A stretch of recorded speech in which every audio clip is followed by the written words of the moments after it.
Hi, welcome to our channel of IGNOU audiobooks. Indira Gandhi National Open University, School of Extension and Development Studies, SOEDS, Certificate Programs. Postgraduate Certificate in Extension and Development Studies, PGCEDS. MEDS-3 Problems and Issues in Development.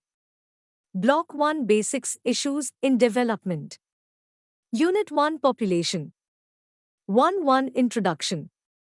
We all have some ideas and experiences about the growing population, and sometimes we analyze or discuss among ourselves various issues related to it, like rising numbers, crowding, and congestion. We also try to analyze various consequences arising from overpopulation. Some of the major consequences are unemployment, poverty, lack of basic amenities like housing and drinking water. Therefore, we can say that population and development have a very close relationship. There is a cause and effect relationship, i.e., development can affect population, and vice versa. Gold. 2009, human beings are at the center of the concerns for any developmental activities. This is because people are the most important and valuable resource of any nation. Consequently, the right to development must be filled so as to equitably meet the population and development needs of present and future generations. In this unit, we will analyze the complexities that exist between population and development. After reading this unit, you will be able to describe the growth and distribution of world population over the time and space. Explain age-sex compositions and its implication on development. Analyze various theories on population and development and their significance. Evaluate various arguments in favor and against the linkages between growth of population and development. Compare the population policies adopted by developed and developing countries. 1.2 World Population Scenario, Spatial-Temporal Analysis. World population is unevenly spread all over the globe. Some places have a low concentration of population, like deserts, dense forests, and mountainous areas. Whereas many areas are heavily populated like coastal and deltaic plains, moderate climates, fertile areas, industrialized areas, and urban centers. This spread of population is known as the distribution of population.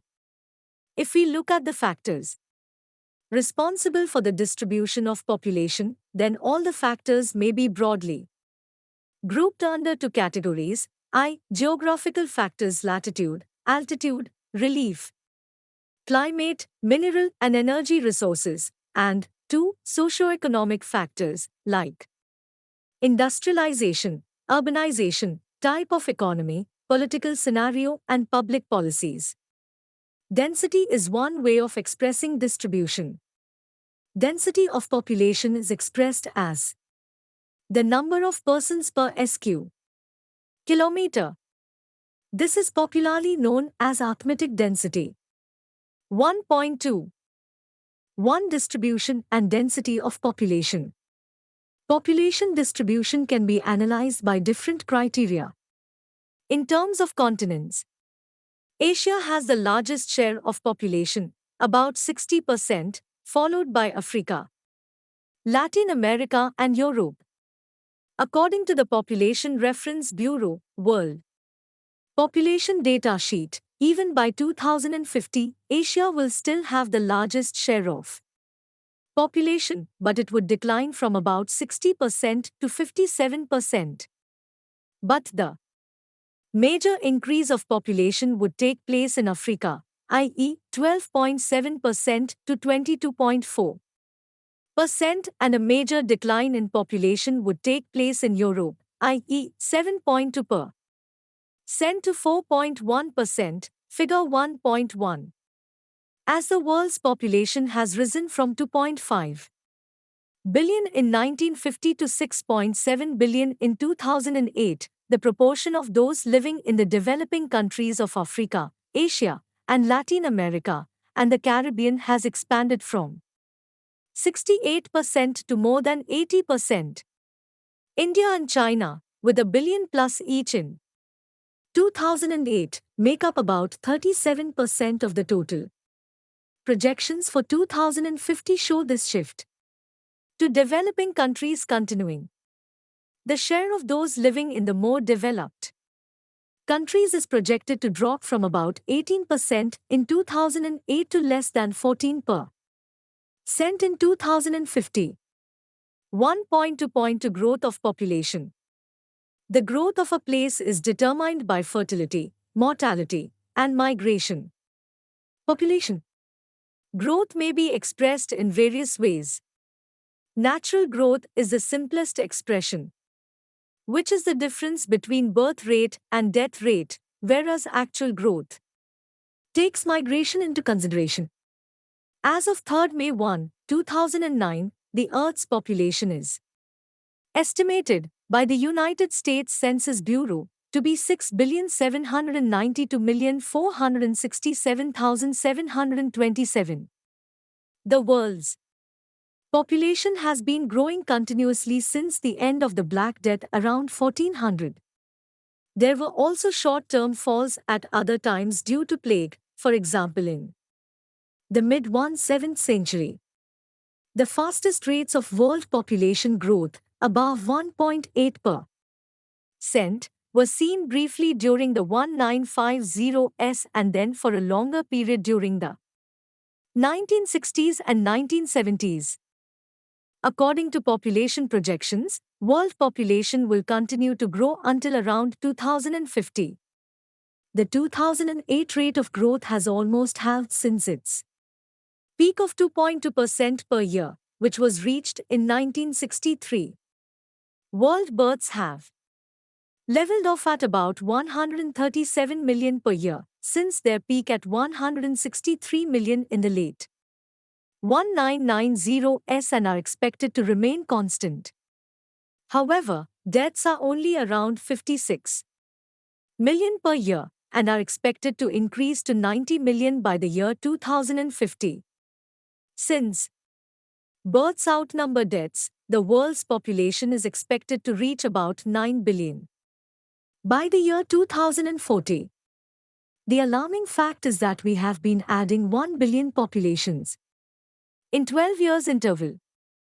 If we look at the demographic history, it is evident that the world took about 200 years to add 3 billion populations, whereas the next 3 billion population were added in the next 40 years. Table 1.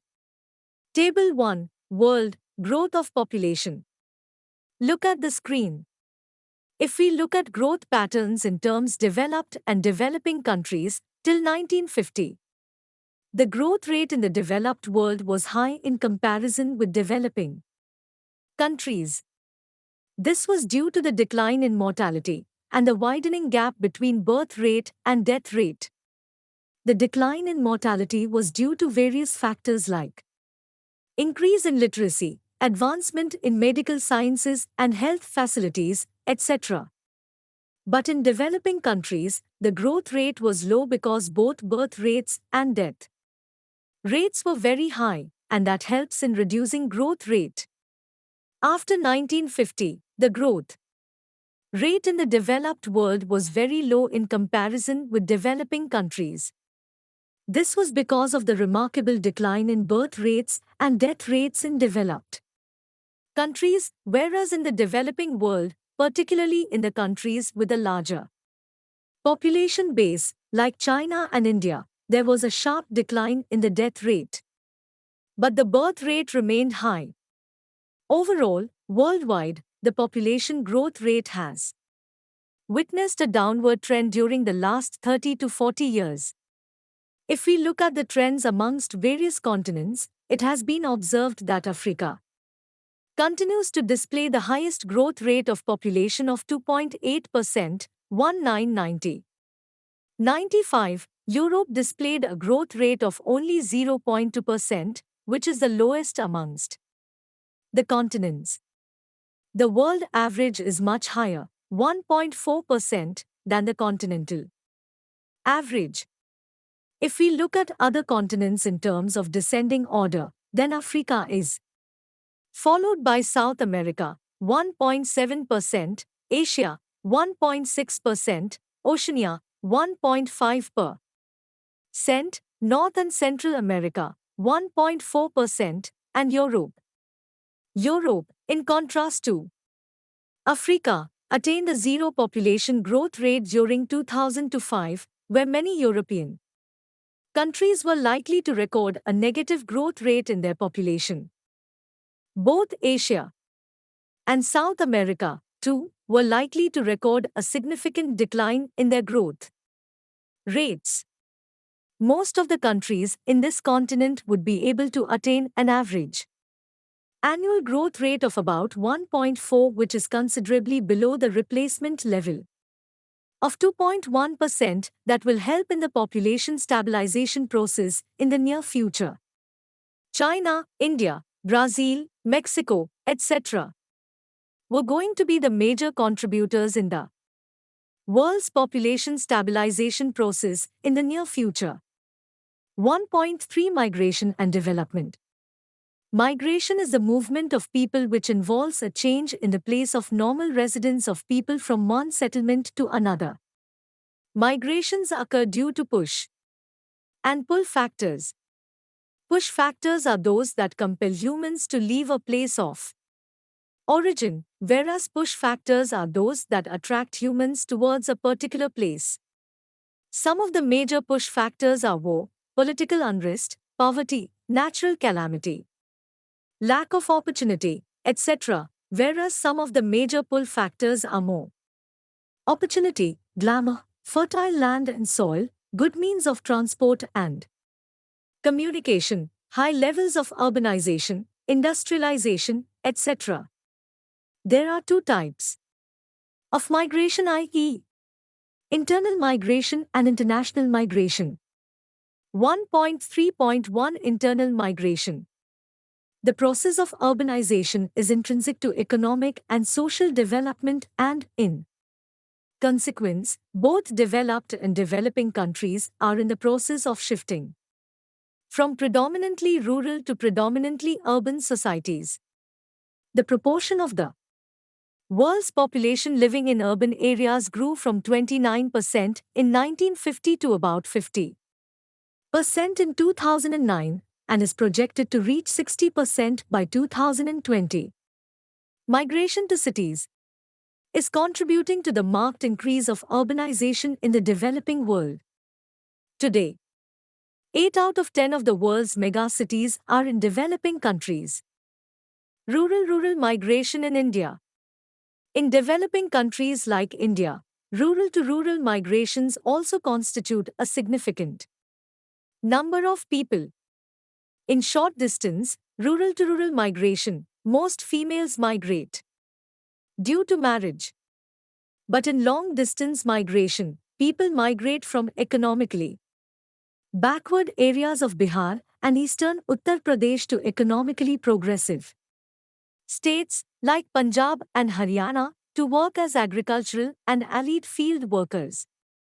They also migrate even up to Jammu and Kashmir for the same. This provides seasonal employment to many and full-time employment to some. Urban growth in the developing world results more effluent rural poverty than urban prosperity. Rapid rural population growth, along with inequitable land distribution, poor income prospects, and inadequate government investment in agriculture, all combine together to make even urban slums seem more appealing than rural life.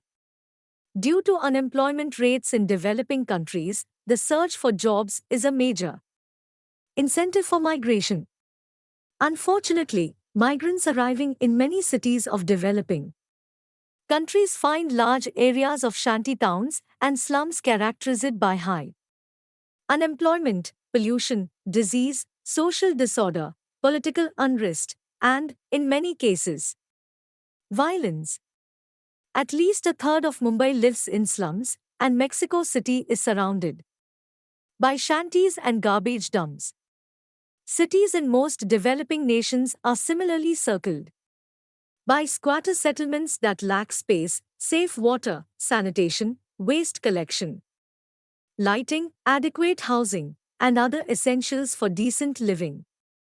This leads to the spread of diseases, alienation and violence, and vulnerability to natural and industrial disaster. 1.3.2 International migration.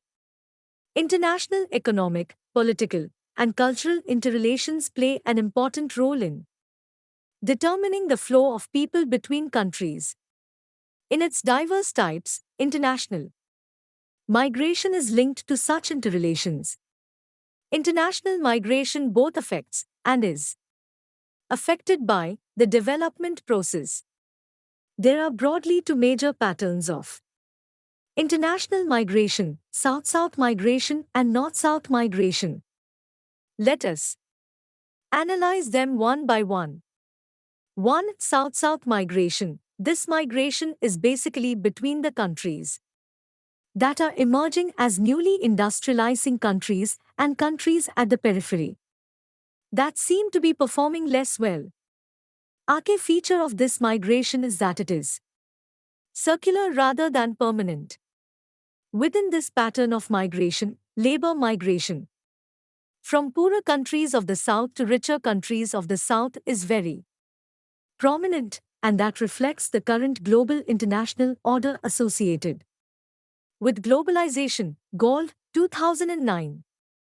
The migration is basically to the oil-rich countries of the Arabian Gulf from the non-oil producing countries of the Middle East and highly populous countries of South and East Asia. The vast majority of laborers are unskilled or semi-skilled, working in construction and maintenance, IT, and service industries, etc. In this type of migration, remittances are varied but definitely better than the migrant's own country. But the host countries generally do not have much liability because the majority of migrants are temporary and without their families. Therefore, the host government does not have to spend money for education, family health, pensions, and other social security. 2. South-North migration. In contrast, in this pattern, migration has been mostly permanent and any associated problems are entirely different. The previous 1 year, migrants dominate various sectors of an economy, like transport, health service, tourism industry, and in some of its manufacturing and service industries. In this type of migration, remittances are definitely better in comparison to South-South migration. But the hosts have much more liability because the majority of migrants are permanent and with their family. Therefore, the host government has to spend huge revenue for education, family health, pensions, and other kinds of social security. The most visibly negative impact of South-North migration is the brain drain. The source country spends a huge amount on education to develop skilled manpower, but ultimately this skilled manpower does not pay back adequately to the source country in terms of their services and remittances. The table given below depicts both positive and negative effects of emigration. Table -3. A summary of the economic effects of emigration. Positive effects. 1. Provide opportunities to workers not available in the home country. May ease effect on the domestic market of the supply of excess labor and reduce unemployment. Inflow of remittances that increase incomes and may lead to improved human development outcomes for recipients and foreign exchange. 4. Technology, investments and venture capital from diasporas. 5. Can contribute to increased Trade flows between sending and receiving countries. 6. Stimulus to investment in domestic education and individual human capital investments. 7. Return of skilled workers may increase local human capital, transfer of skills and links to foreign networks. 8. Charitable work of diasporas can assist in relief and local community development. Negative effects. 1. Charitable activities of diasporas can assist in relief and local community development. 2. Loss of highly skilled workers and reduced quality of essential services. 3. Reduced growth and productivity because of the lower stock of highly skilled workers and its externalities. 4. Lower return from public investments in public education. 5. Selective migration may cause increasing disparities in incomes in the home country. 6. Loss of fiscal revenue from taxation of workers. 7. Remittances may diminish over time. 8. A culture of migration disincentives to invest locally.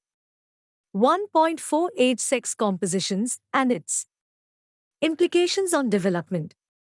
Age sex compositions are traditionally depicted through a diagram popularly known as population pyramid.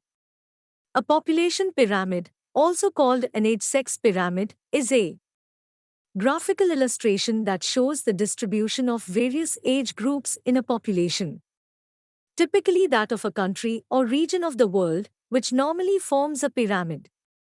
It typically consists of two back-to-back bar graphs, with the population plotted on the x-axis and age on the y-axis, one showing the number of males and one showing females in a particular population in 5-year age groups. Males are conventionally shown on the left and females on the right, and they may be measured by row number or as a percentage of the total population.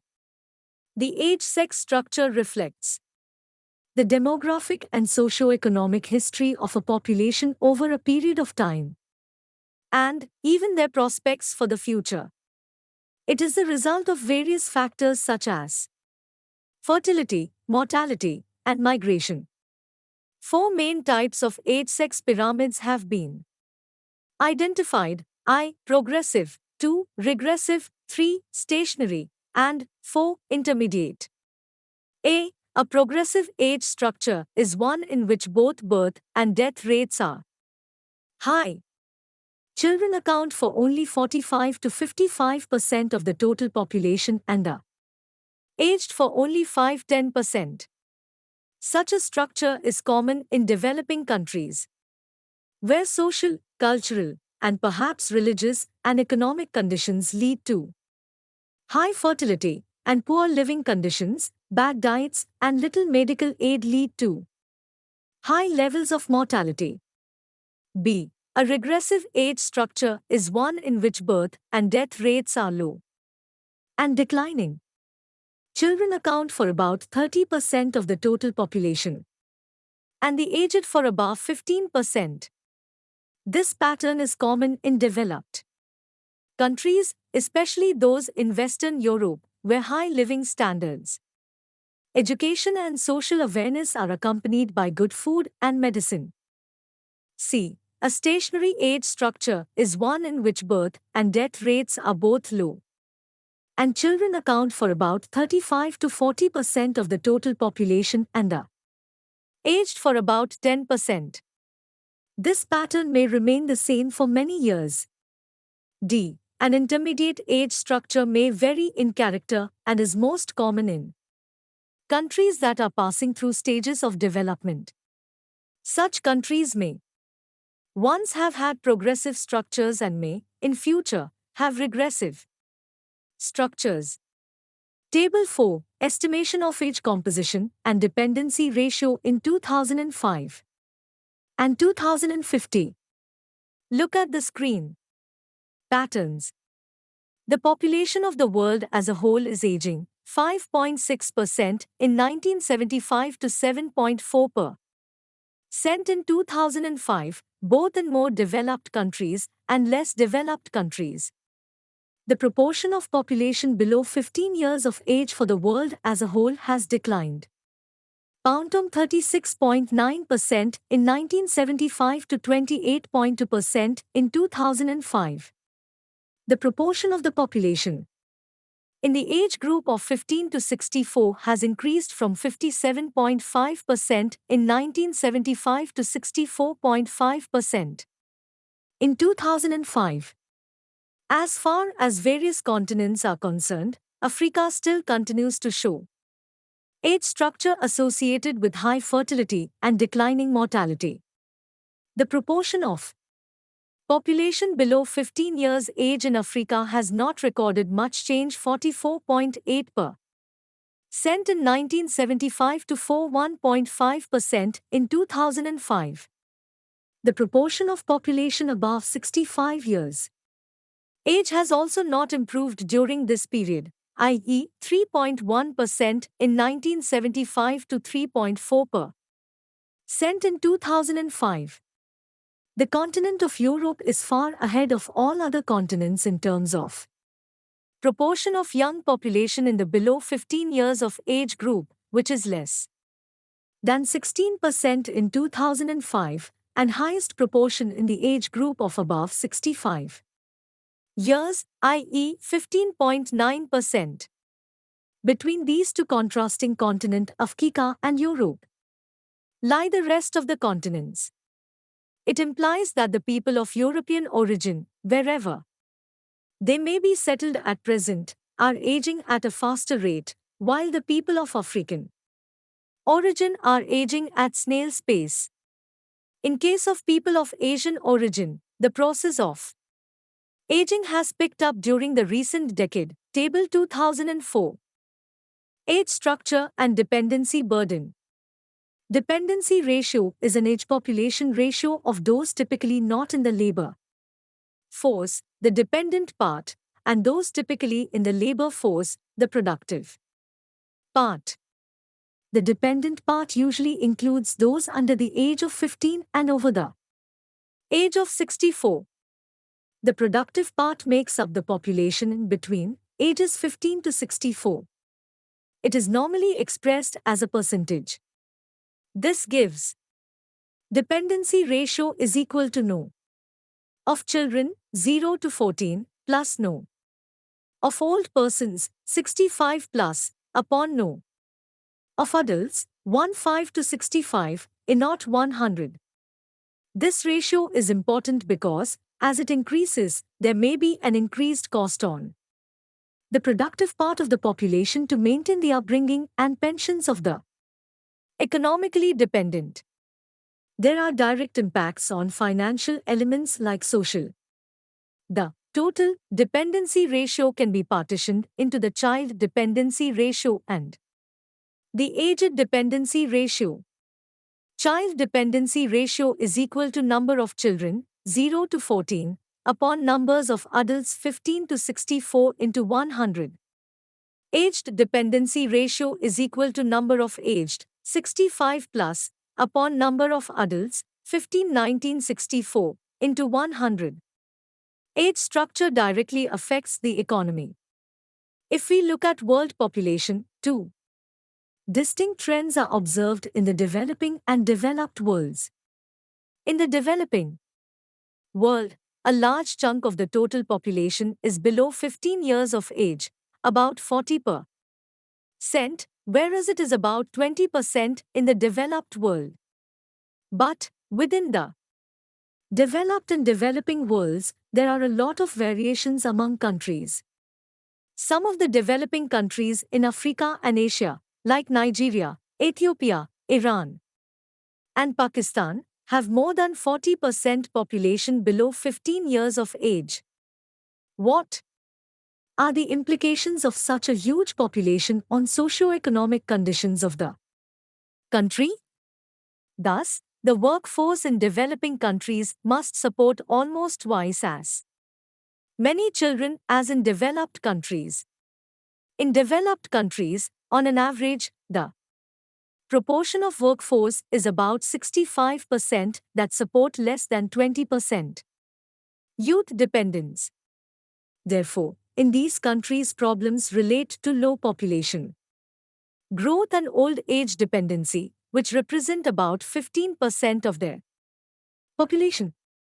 Whether it is child or aged dependency, it has a direct impact on social sector like health, education, and social security.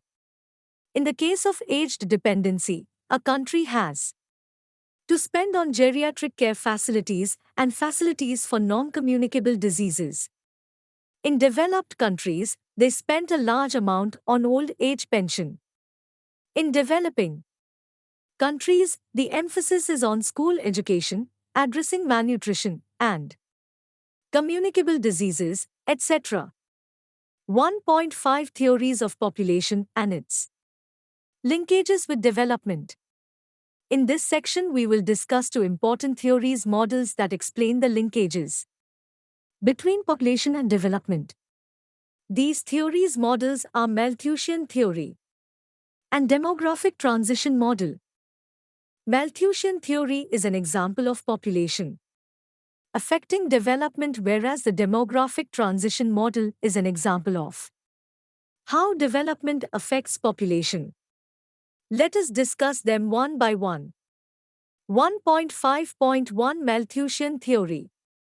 In 1798, Thomas Malthus published an essay on the principle of population, describing his theory of quantitative development of human populations. Between 1798 and 1826, Malthus published 6 editions of his famous treatise, updating each edition to incorporate new material, to address criticism, and to convey changes in his own perspectives on the subject. He wrote the original text in reaction to the optimism of his father and his father's associates, notably Rousseau, regarding the future improvement of society. Malthus regarded ideals of future improvement of humanity with skepticism, considering that throughout history a segment of every human population seemed relegated to poverty. He explained this phenomenon by pointing out that population growth generally preceded expansion of the population's resources, in particular the primary resource of food. While developing his theory, Malthus proposed two postulates: I. Food is necessary for the existence of man. 2. The passion between the sexes is necessary and will remain nearly in its present state. Based on these two postulates, he made the following assertions. Primary theory: the axioms, the power of population is indefinitely greater than the power in the earth to produce subsistence for man. Population, when unchecked, increases in a geometrical ratio. Subsistence increases only in an arithmetical ratio. A slight acquaintance with numbers will show the immensity of the first power in comparison with the second. Secondary theory: the consequences, yet, in all societies, even those that are most vicious, the tendency to a virtuous attachment is so strong that there is a constant effort towards an increase of population. This constant effort as constantly tends to subject the low classes of the society to distress and to prevent great permanent amelioration of their condition. Malthus also saw that societies, through history, had experienced, at one time or another, epidemics, famines, or wars that masked the fundamental problem of populations overstretching their resource limitations. Proposed solutions: Malthus argued that population was held with and resource limits by two types of checks: positive ones, which raised the death rate, and preventative ones, which lowered the birth rate. The positive checks included hunger, disease, and war. The preventative checks: abortion, birth control, prostitution, postponement of marriage, and celibacy. In the second and subsequent editions, Malthus put more emphasis on moral restraint. By that he meant the postponement of marriage until people could support a family, coupled with strict celibacy until that time. He went so far as to claim that moral restraint on a wide scale was the best means indeed, the only means of easing the poverty of the lower classes. This plan appeared consistent with virtue, economic gain, and social improvement. Criticism.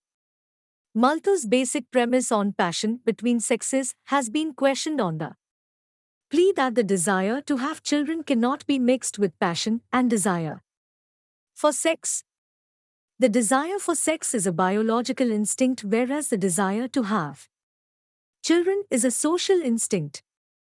The validity of the two ratios proposed by Malthus was also questioned on the basis of empirical evidence that population has rarely grown by geometric progression, and similarly production of food rarely multiplied in arithmetic progression.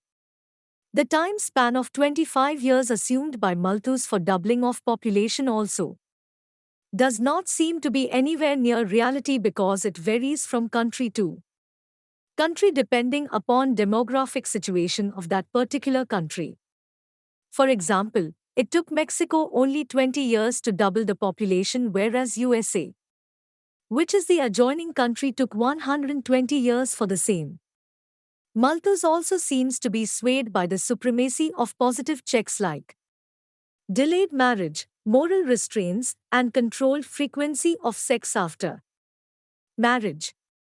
It is rather strange that Malthus could not think of the use of contraceptives as an effective preventive check, despite the fact that Malthus very much knew about it.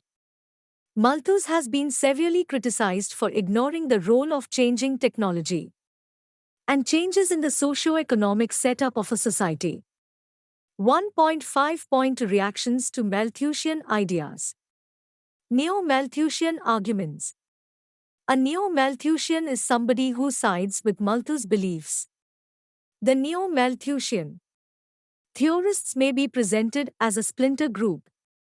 Essentially, they agree with Malthus that control of population is inevitable, and have pessimistic views that consider the growth of world population with fear and alarm.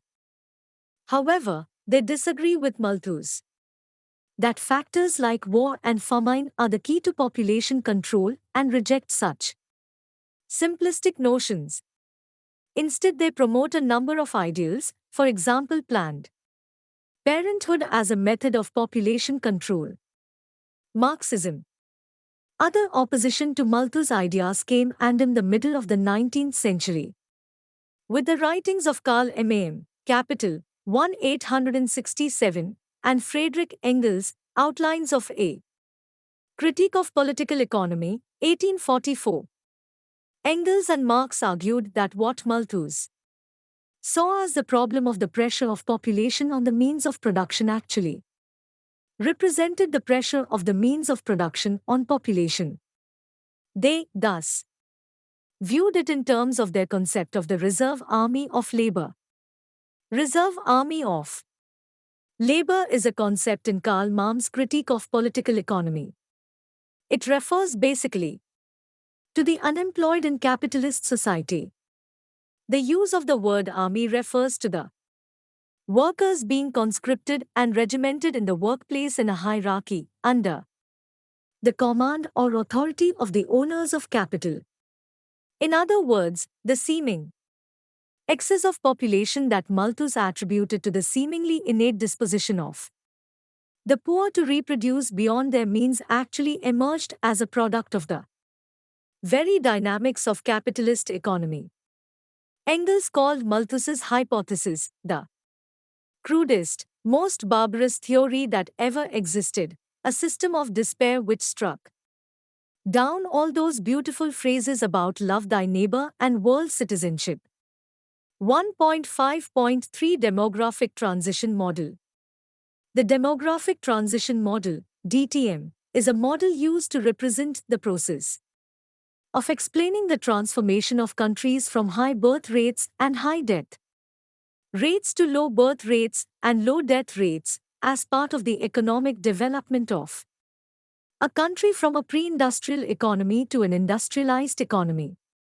It is based on an interpretation begun in 1929 by the American demographer Warren Thompson of prior observed changes or transitions in birth and death rates in industrialized societies over the past 200 years.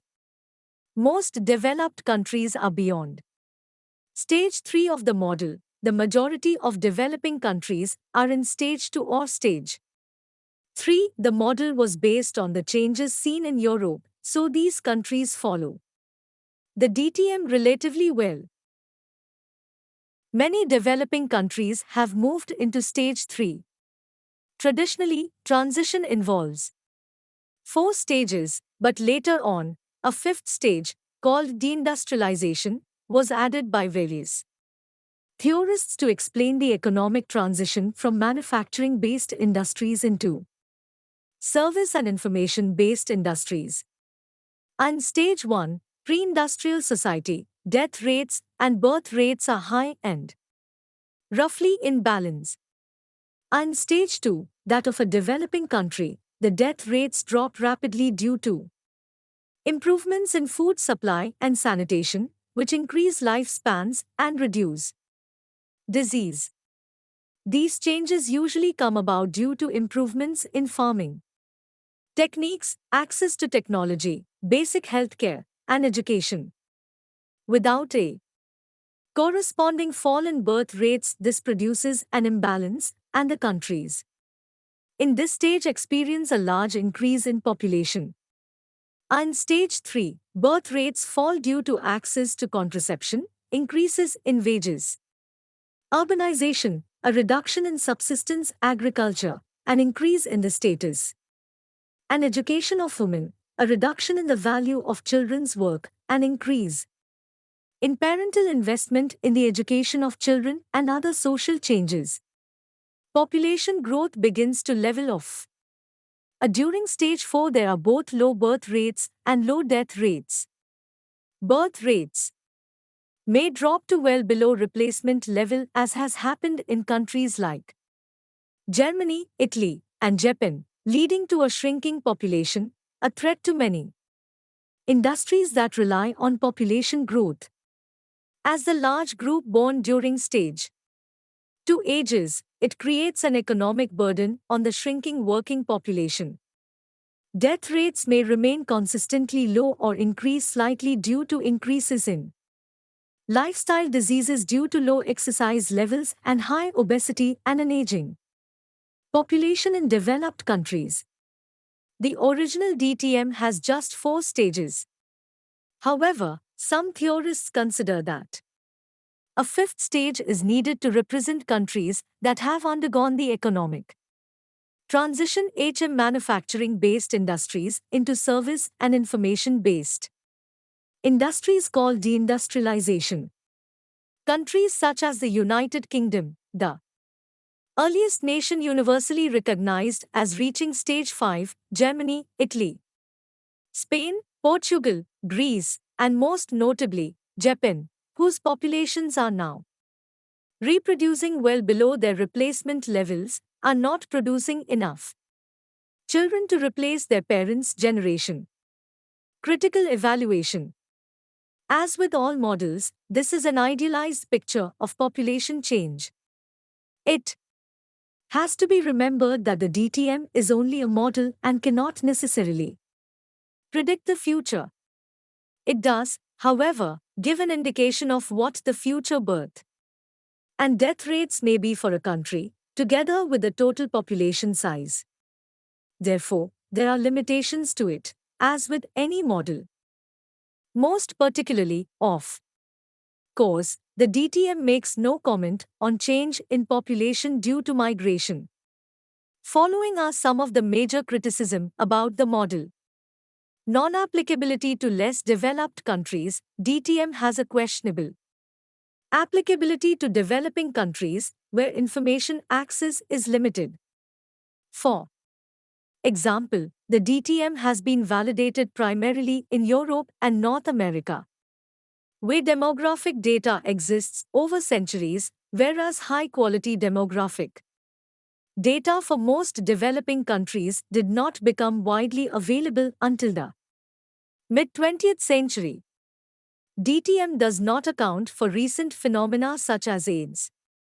In these areas, HIV has become the leading cause of mortality. Generalization from European experience, the DTM is mostly applicable to European countries. It also contains a hypothesis that other countries would follow suit. The DTM assumes that countries will go through all the stages. Some countries may even skip stages. Demographic data for developing countries span about 5 decades, leading to questionable extrapolation from the experiences of the most developed countries. Economic development not sufficient cause to affect demographic change. DTM assumes that population changes are induced by industrial changes and increased wealth, without taking into account the role of social change in determining birth rates, e.g., the education of women. In recent decades, more work has been done on developing the social mechanisms behind it. DTM asserts that the birth rate is independent of the death rate.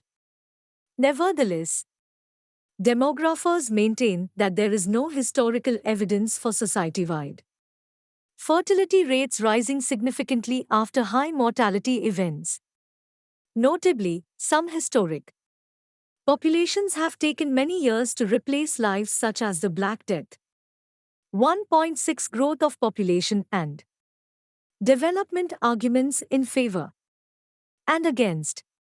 There is a divergence of opinion about population growth and its implications on development. There are two broad lines of arguments. One group argues that population growth is not the real problem.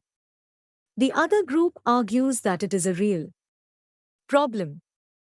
The first one is an optimistic view, whereas the latter is a pessimistic view. In the following paragraphs, we will discuss some of the main arguments for and against the idea that rapid population growth is a serious developmental problem. 1.6.1 Population growth is not a real problem. We can identify three general lines of argument on the part of those individuals, primarily from the developing countries, who assert that the problem is not population growth, but some other issue. 2. Population growth is a deliberately created false issue. And 3. For many countries and regions, population growth is, in fact, desirable. Todaro and Smith, 2009. The problem is not population growth but some other issue. Many knowledgeable people from developed as well as developing nations argue that the real problem is not population growth per se but some other aspects. These are A. Underdevelopment, if correct strategies are pursued which lead to higher levels of living, greater esteem, and expanded freedom, then population will take care of itself. Eventually, it will disappear as a problem, as it has in all the present-day, economically advanced nations. According to this argument, underdevelopment is the real problem. Economic progress and social mechanisms will, more or less automatically, regulate population growth and distribution. As long as the vast majority of people in developing countries remain impoverished, uneducated, and physically and psychologically weak, the large family will constitute the only real source of social security. B. World resource depletion and environmental destruction was primarily caused by the developed nations. The fact is that the developed countries, with less than 25% of the world's population, consume almost 80% of the world's resources. According to this argument, The developed nations should curtail or cut back on their excessively high consumption standards, rather than having the less developed nations restrict their population growth. The latter's high fertility is really due to their low levels of living. It is H's combination of rising affluence and extravagant, selfish consumption habits in rich countries, and among rich people in poor countries, which should be the world's major concern, not population growth. See, population distribution. The third line of argument is that it is not numbers of people per se which are causing population problems, but their distribution in space. Many regions of the world, e.g., parts of sub-Saharan Africa, and many regions within countries, e.g., the Northeast and Amazon regions of Brazil, are, in fact, underpopulated in terms of available or potential resources. Others simply have too many people concentrated in too small an area, e.g., Central Java, or most urban concentrations in developing countries. What is needed? Therefore, instead of moderating the quantitative rate of population growth, the governmental efforts should be to reduce rural-urban migration and to bring about a more rational spatial distribution of the population in terms of available land and other productive resources. D. Subordination of women. According to this line of arguments, population growth is a natural outcome of women's lack of economic opportunity. The argument is that if women's health, education, and economic well-being are improved, along with their role and status in the family and the community, these empowered women will inevitably lead to smaller families and lower population growth. 2. A deliberately created false issue. This line of argument is closely allied to the dependence theory of underdevelopment.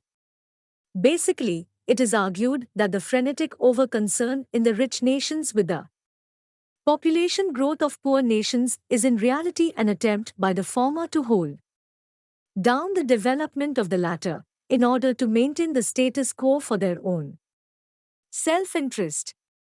KCH countries are pressuring poor nations to adopt aggressive population control programs, even though they themselves went through a period of sizable population increase which accelerated their own development processes. This argument views population control efforts by rich countries and their allied international agencies as racist or genocidal attempts to reduce the relative or absolute size of those poor, largely non-white populations of the world, who may someday pose a serious threat to the welfare of the rich, predominantly white, populations. 3. Growth is desirable phenomena. A more conventional economic argument is that population growth in many developing countries is, in fact, desirable to stimulate economic development. Larger populations provide the needed consumer demand to generate favorable economies of scale in production, to lower production costs, and to provide sufficient and low-cost labor supply to achieve higher output levels. Moreover, it is argued that many rural regions in the developing countries of tropical Africa and Latin America and even parts of Asia are underpopulated in the sense that there is much unused but arable land that could yield large increases in agricultural output if only more people were available to cultivate it. 3 other non-economic arguments put forward by developing countries also compete this viewpoint. First, many countries claim a need for population growth to protect currently underpopulated border regions against any expansionist intentions of neighboring nations. Second, there are many ethnic, racial, and religious groups within developing countries whose differential attitudes towards family size have to be protected both for moral and political reasons. Finally, military and political power is often seen as dependent on a large and youthful population. 1.6 to population growth is a real problem. The extreme version of the population as a serious problem position attempts to attribute almost all the world's economic and social evils to excessive population growth. Unrestrained population increase is seen as the major crisis facing mankind today. It is claimed to be the principal cause of poverty, low levels of living, malnutrition, and ill health, environmental degradation, and a wide array of other social problems. Value-laden and incendiary words, such as the population bomb or population explosion, are tossed around at will. Indeed, dire predictions of world food catastrophes and ecological disaster are attributed almost entirely to the growth in numbers. 1.6.3 Empirical arguments in support of negative consequences of population growth. Researchers has established that population growth has a negative impact on economic development by way of hampering various sectors like education, health, environment, food, economic growth. Todaro and Smith, 2009. Let us discuss some of these areas that are mentioned above. Increasing poverty. The negative consequences of rapid population growth affect most heavily to the poor because they are the ones who are landless and suffers from cuts in government health and education program, bear the brunt of environmental damage, and are the main victims of job cut due to the slow growth of the economy.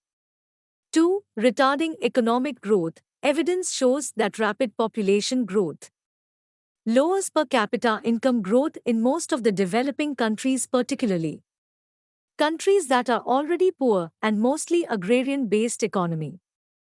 3. Problems of food scarcity and security. Rapid increase of population poses serious challenges to provide foods, both in terms of quantity and quality. 2. Billions of population in developing countries.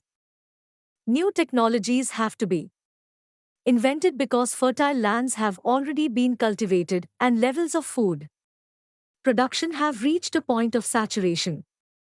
4. Education. Studies reveal that large family and low income tends to restrict parents to provide education to all the children. In this situation, it has been observed, particularly in developing countries, preference is given male children. Rapid population growth also affects quality of education as the government has less hands to address equally the need for all learners, and this directly affects the development of human capital. Health. High fertility harms health of mothers and children. It also increases the health risk of pregnant mothers. It not only affects mothers but also affects newborns in terms of low birth weight as well as increased infant mortality rate. 6. Environmental degradation. The Earth's carrying capacity is burdened not only by the demands of growing population, but also by food requirements by billions of livestock. This leads to the clearing of land for cattle ranching and overgrazing by livestock. While the former is an important factor in tropical deforestation, the latter is a major cause of desertification and soil loss in many countries. Therefore, it has been argued that population growth leads to various environmental degradation like deforestation, desertification, and soil erosion, declining fish and animal resources, air and water pollution, etc. 1.7 Population policies. Population policy may be defined as deliberately constructed or modified institutional arrangements and specific prompts through which governments influence, directly or indirectly, demographic change. Demeny, 2002. In simpler terms, population policy is a strategy for achieving a particular pattern of demographic change. The change could be both quantitative as well as qualitative. Policies can broadly grouped those for underdeveloped countries and other for developing countries. 1.71 Population policy in developing countries.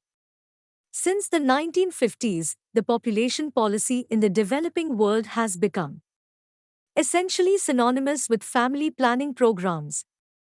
Financial and administrative limitations within developing countries necessitated the heavy involvement of foreign assistance in launching and sustaining family planning programs. Declared demand for birth control does not necessarily translate into effective willingness to practice it. Conflicting desires may interfere. Weakness of measures of latent demand or unmet need is reflected in the requirements that programs are supposed to satisfy if they are to be successful. These, typically, included such items as doorstep accessibility of quality services, broad choice of contraceptive methods, forceful IEC information, education, and communication programs, sound financing strategies, sound management with proper logistics, evaluation systems, a continuous process of strategic thinking, planning and management, and staff. Leadership for Program Parameters, Behle 1992, 5. The effectiveness of family planning programs in reducing fertility remains a matter of controversy. According to international guidelines, programs recruit their clients on a strictly voluntary basis. By accepting the service voluntarily, the individual acceptor demonstrates that they value that service. But some of the more successful programs, notably in Asia, tended to increase acceptance by often heavy-handed methods of persuasion and, in the especially important case of China, by coercion backed by legal sanctions. Where fertility fell in less developed countries with active family planning programs, it is typically found that program provided free services account for a large percentage of those practicing contraception. But what would have happened in the absence of the program is conjectural. Some less developed countries that lacked government programs also experienced major falls in fertility. Brazil is a conspicuous example. Similarly, if programs have seemingly only minor success in reducing fertility, this can be taken as evidence that the program is inadequately financed, organized, and managed. In India, the experience is mixed. India was the first country in the world to introduce a national family planning policy in 1952. It was basically voluntary in nature, except during a short emergency period, and target-based in approach. During the 199-1 census, it was observed that there is a clear-cut demographic divide between to Northern Bimru, BI stands for Undivided Bihar, MA stands for Undivided Madhya Pradesh, R stands for Rajasthan, and U stands for Undivided Uttar Pradesh, states in comparison to southern states of Kerala and Tamil Nadu. Major factors responsible for this are differences in literacy, particularly female literacy, and healthcare facilities. On the eve of the 1994 International Conference on Population and Development, a review on the importance of fertility decline for successful development reached the guarded conclusion that the data on the subject mostly supports the view that rapid population growth in poor countries under conditions of high fertility is inimical to many development goals, Casson, 1994. Accordingly, the development rationale of family planning programs was gradually dropped and was replaced by the argument that the programs satisfy important health needs and help people exercise a fundamental human right. The Cairo Conference formalized this shift. Family planning programs were redefined, instead, as reproductive health programs, responding to a broader range of women's health needs, such as prevention of unsafe abortions and sexually transmitted diseases, including HIV/AIDS. But beyond this, new emphasis was put on some requirements that would contribute to women's empowerment, reduction of infant and maternal mortality, and improvement in girls' education and women's opportunities for employment and political participation. These are conditions that are likely to help reduce the birth rate through stimulating the demand for smaller family size. 1.7 Point to population policy in developed countries. In developed countries, though birth control measures have been universally adopted for a long time, yet there are very few countries that have formulated an explicit national policy on population growth. On the other hand, there are many European countries that still follow prenatalist policy due to their concern about declining population. But, indirectly, population-related issues are reflected in various other policies enacted for economy, health and welfare measures. Some of those laws relate to the availability of contraceptives, sterilizations, abortions, marriage, divorce, income taxes, family allowances, and immigration. In developed countries, a quite different demographic phenomenon has begun to attract increasing attention: fertility levels that are inadequate for the long-term maintenance of the population. This fertility trend was detected earlier also, especially in Europe, in the 1920s and 1930s. But, in the decades immediately following World War XI, the baby boom seemed to make the issue of low fertility moot. The baby boom was, however, a temporary interruption of the downward trend in fertility. By the 1970s, the net reproduction rate was at, or below, unity in most countries in Europe, and also in the United States. In the US, fertility stabilized at, or very close to, that rate, but in Europe, fertility continued to decline. If continued, in the absence of large compensatory immigration, this would not only lead to rapid population decline, but also result in very high proportions of the population at old ages. Surprisingly, most governments as well as the general public tend to view below replacement fertility with equanimity, quite unlike the alarmed reaction that the same phenomenon elicited between the two world wars, and explicit pronatalist policies, common in the 1930s, are conspicuous by their absence. Among the factors explaining the low level of fertility despite general material affluence, many observers point to the double burden on women of both raising children and working outside the home. To the extent that higher birth rates are seen to be socially desirable, the derived policy prescription is to adopt measures that make motherhood and women's labor force participation more compatible. The higher fertility in countries, notably in Scandinavia, where such measures are strongly applied, compared to countries of southern Europe, where they are largely absent, suggests that enhanced compatibility, through daycare services, flexible work hours, liberal sick leave allowances, and the like, is an effective pronatalist policy, even if motivated by other considerations. But it is far from clear whether the fertility differential so generated is high enough to bring the total fertility rate back to replacement level. Thank you. Subscribe to our channel for more updates, and we will see you with the next chapter.